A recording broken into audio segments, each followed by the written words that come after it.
Hey guys, welcome to my channel. আমি মনোজ। এখন আমরা কথা বলবো যে তাণ্ডবের ডাবিং এবং তার সঙ্গে পোস্ট প্রোডাকশন নিয়ে কথা।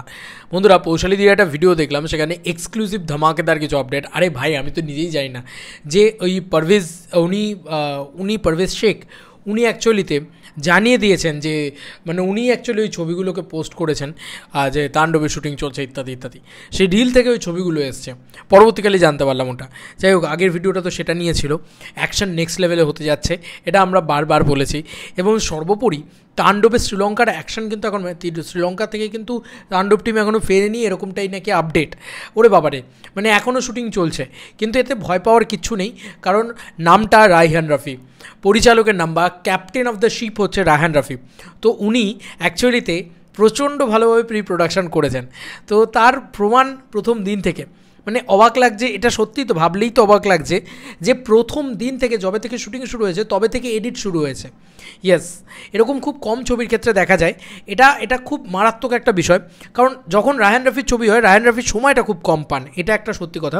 মানে শুটিংয়ের সময়টা কম পান, কারণ যেহেতু ঈদুল আজহাতে রিলিজ হয় বা এই কুরবানি ঈদটাতে রিলিজ হয়, তখন কিন্তু অ্যাকচুয়ালিতে মানে যেহেতু আগের ঈদটাতে রিলিজ হয়ে যায় হয়, শুটিং করার সময়টাও কম পান, করার সময়টাও কম পান, পোস্ট প্রোডাকশন ইত্যাদি সব কিছু।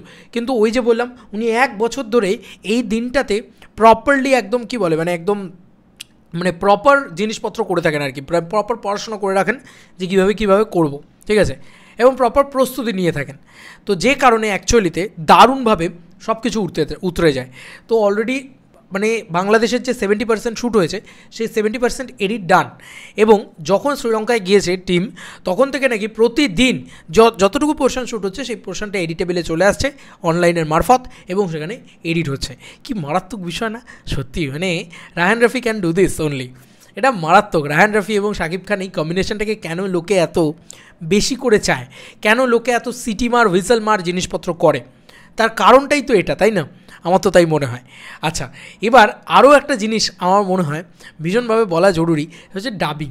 বন্ধুরা, মেগাস্টার শাকিব খান এই বিষয়টা ডাবিং খুব চুটকিতে করে ফেলবেন শাকিব খান, এটা কিন্তু বলাই যায়। কারণ শাকিব খান অনেক ছবি করেছেন, তার অভিজ্ঞতা প্রবল, তাই তার ডাবিং করতে খুব বেশি হলে 2 দিন সময় লাগে, এবং সে নাকি 1.5 দিনেও কিছু ডাবিং কমপ্লিট করে ফেলেন।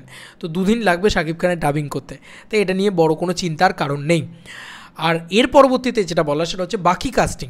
তো বাকি কাস্টিংয়ের ডাবিং কিন্তু যাদের এখানে পোর্শন হয়ে গেছে, 70% শ্যুট হয়ে গেছে, তাদের ডাবিং কিন্তু অলরেডি চলছে বাংলাদেশে। এবং এই যে শ্রীলঙ্কার পোর্শনটা শ্যুট হয়ে আসবে, সেখানে বোধহয় খুব কয়েক আর্টিস্টই রয়েছেন, তাদের ডাবিং হয়তো পরবর্তীকালে শাকিব খানের সঙ্গেই হবে। তো দেখা যাক কী হয়। তবে শ্রীলঙ্কায় যা অ্যাকশন শ্যুট হচ্ছে ভাই, সেই দৃশ্য যা মানে পারভেজ শেখ জিন ছেড়েছেন অ্যাকচুয়ালিতে মারাত্মক। এবং উনি শাহরুখ খানের কিং ছবিটাতে অ্যাকশন ডিজাইনার হিসেবে থাকতে চলেছেন। তো দেখা যাক স্টান্ট কোঅর্ডিনেটর হিসেবে উনি থাকেন নাকি উনি হিসেবে থাকেন, অ্যাকশন ডিরেক্টর হিসেবে থাকেন। বাবারে বাবা, মারাত্মক জিনিসপত্র। তবে উনি যে ছবিগুলোর সাথে যুক্ত হয়ে রয়েছেন সেই ছবিগুলো কিন্তু বিরাট, এটা নিয়ে কোনো সন্দেহই নেই। তো তোমাদের আর কি মতামত এই এন্টায়ার ভিডিওটাকে নিয়ে জানিও কমেন্ট সেকশনে। চলো বন্ধুরা, নতুন কোনো ভিডিওতে দেখা হবে ভাই।